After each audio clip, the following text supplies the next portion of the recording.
കറുപ്പും വെളുപ്പിന്റെ പുതിയ എപ്പിസോഡിലേക്ക് സ്വാഗതം. ഇന്ന് ഏപ്രിൽ 9, 2025. ഇന്നത്തെ എപ്പിസോഡിൽ നമ്മൾ സംസാരിക്കാൻ പോകുന്നത് ശ്രീമതി വീണ റിയാസിനെ പറ്റിയിട്ടാണ്.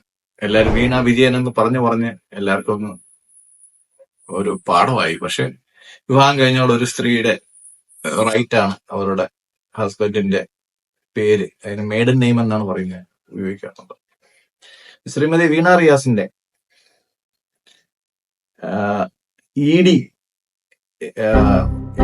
FIR ഇടാൻ പോകുന്നു. ED IR എന്നാണ് അതിന് അറിയപ്പെടുന്നത്, FIR അല്ല, ED IR എന്നാണ് അറിയപ്പെടുന്നത്. ED ഇൻഫർമേഷൻ റിപ്പോർട്ട് ഫയൽ ചെയ്യാൻ പോകുന്നു എന്നുള്ള വാർത്തയാണ് ഇന്നത്തെ ഏറ്റവും പ്രധാനപ്പെട്ട വാർത്ത.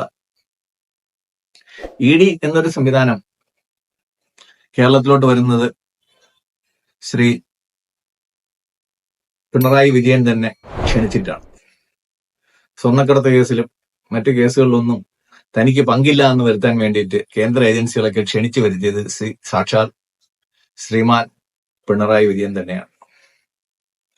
അപ്പോ ആ ED ക്ലിഫ് ഹൗസിൽ കയറി ഇറങ്ങുന്ന ഒരു അവസ്ഥയിലേക്കാണ് എത്തുന്നത്. EDയുടെ നിയമം വളരെ സുതാര്യമാണ്, വളരെ സിമ്പിളാണ്.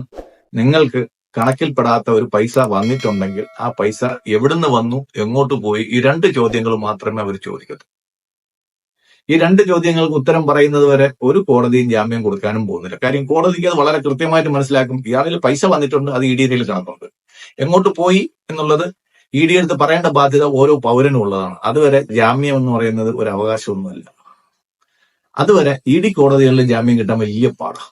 കാര്യം സാമ്പത്തിക തിരിമറി മാത്രമേ ഉള്ളൂ, വേറെ ഒന്നും അതിന്റെ പരിധിയിൽ വരുന്നില്ല.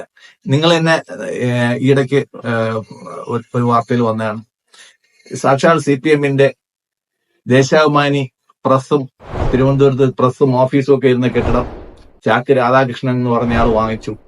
അയാൾ ED കസ്റ്റഡിയിലാണ് ഇപ്പോഴ്. ആ കെട്ടിടമൊക്കെ ഇപ്പൊ പൊളിച്ചു. കഴിഞ്ഞ ആഴ്ച അത് പൊളിക്കുന്നുണ്ടായിരുന്നു. കണ്ടപ്പോഴത്തേക്ക് വളരെ ഗൃഹാതുരത്വം തോന്നി. എപ്പോഴും ശ്രദ്ധിച്ചിരുന്ന, എപ്പോഴും കണ്ടിരുന്ന, എപ്പോഴും അതുവഴി നടന്നിരുന്ന ഒരു ഓഫീസാണ് ദേശാഭിമാനിയുടെ തിരുവനന്തപുരം ബ്യൂറോ ഓഫീസ്. ആ കെട്ടിടം ചാക്ക് രാധാകൃഷ്ണന് കൊടുത്തിട്ട് ആ വേറൊരു കെട്ടിടവും സ്ഥലമൊക്കെ വാങ്ങി ദേശാഭിമാനിയുടെ ഓഫീസ് വൃത്തിയായി. പക്ഷെ ചാക്ക് രാധാകൃഷ്ണൻ അകത്തായി, കെട്ടിടം പൊടിയുമായി.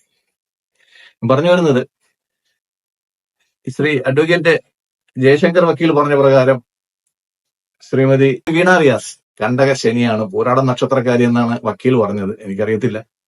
കണ്ടക ശനിയാണെങ്കിൽ അത് കൊണ്ടേ പോവുള്ളൂ. കഴിഞ്ഞ മാസം 29-ന് തുടങ്ങിയതാണ്.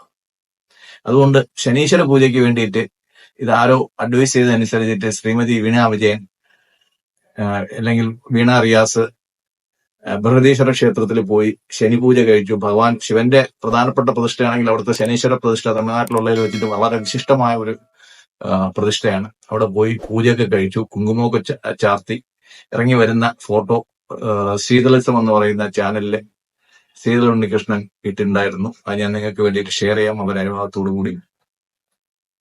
അങ്ങനെ അമ്മയും മകളും കൂടെ കോവിലിൽ നിന്ന് ഇറങ്ങി വരുന്ന സുഖസുന്ദരമായ കാഴ്ചയാണ് നമ്മള് ദേശീയ CPMന്റെ ദേശീയ സമ്മേളനത്തോട് അനുബന്ധിച്ച് നമുക്ക് കാണാൻ കിട്ടിയത്. അങ്ങനെ എല്ലാ ഭാവുകങ്ങളും നേരുന്നു. ഇത്രയും കാലം ക്ലിഫ് ഹൗസിൽ സുഖമായിട്ടിരുന്ന ആള് ഇനി EDയുടെ റഡാറിൽ കുടുങ്ങുന്നതാണ് നമ്മൾ ഇന്ന് കാണാൻ പോകുന്നത്. ഇന്നോ നാളെയോ ED FIR ഇടും എന്നാണ് നമുക്ക് അറിയാൻ കിട്ടിയ വാർത്ത. നന്ദി, നമസ്കാരം.